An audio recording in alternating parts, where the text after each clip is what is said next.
This video is a quick introduction to how to add some credit to your CRC North Keilor online shop so that you can use it to purchase items at the canteen and anywhere else that's currently using the CDF Pay store.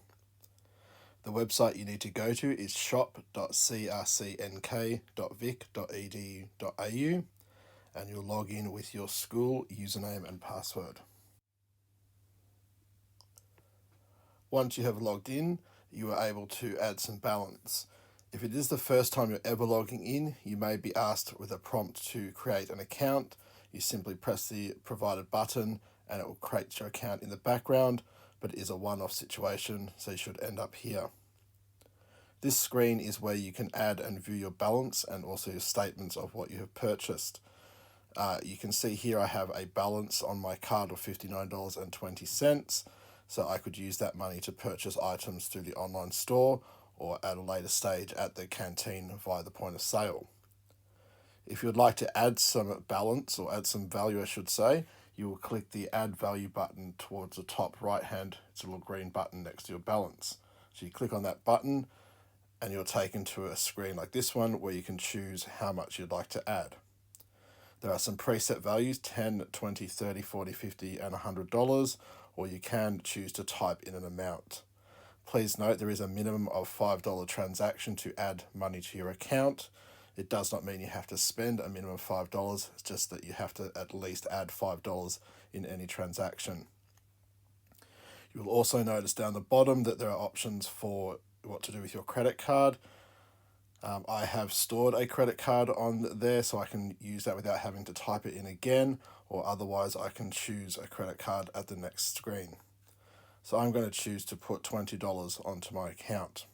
For this video, I'm not going to be using my stored card. I'm going to choose to use a different card this time so that I can show you how that process will work. So at this point, I've chosen the amount and how I would like to pay, and I choose the pay option. If I'm not using a pre-stored card, I will get this screen where I can type the name of my card, the card number, the expiry date, and my security code. And at that point, I'll press the pay button at the bottom, and provided I've typed everything correctly, my card will be deducted that amount and it will appear on my balance of my CDF store account. When my card has been deducted, I will get a receipt at this point. I can print it if I'd like to, or I can just press continue. You will receive an email receipt as well in your school email account, and you can always come back to the site to see a transaction history. And you can now see that my balance has gone up to $79.20 because I have had $20 added.